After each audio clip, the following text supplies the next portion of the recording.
Mu mwezi ogw'omwenda omwaka oguwedde abazannyi babiri abakubi b'ebikonde Chobe Jonathan ne Yusufu Nkobeza baawangula emidaali egy'ekikomo mu mpaka eza Africa Boxing Championship ezateekebwa mu kibuga Maputo ekya Mozambique.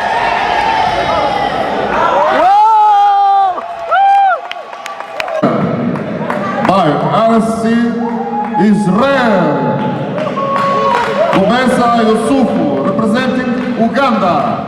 Olw'obuwanguzi buno bano buli omu yawangula $2,000 eza dola nga muzaawano z'ensimbi obukadde 9 okuva mu kibiina ekiddukanya omuzannyo guno ku lukalu lwa Africa ekya Africa Boxing Confederation.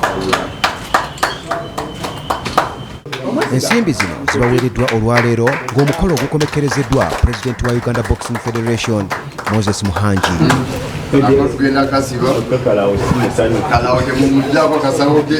Muhangi asabye gavumenti okwongera okuteeka ensimbi mu muzannyo ogw'ebikonde abazannyi bwe baba bakwongera okuwangulira Uganda emidaali egiri ku ddaala ly'ensi yonna. Kye tusaba gavumenti yaffe etandika okutuwa ku support because kino kikulaze mu lwatu nti boxing singa tutwala abaana 25 tiimu nga bw'erina okuba ne tuwangula miliyoni 10 kitegeeza mugenda okudda nga mulina biliyoni 2.5 musipendinga miliyoni 4 mu kugenda mudda na 2.5 kati eyo gye bayita business sports business.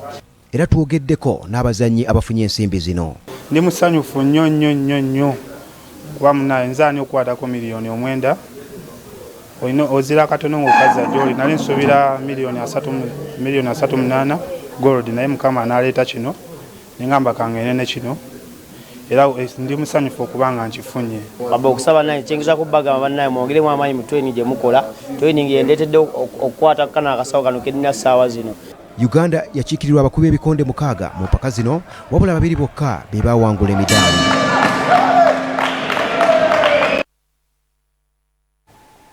Muyogeyoge bannaffe tubebaza okutulaba.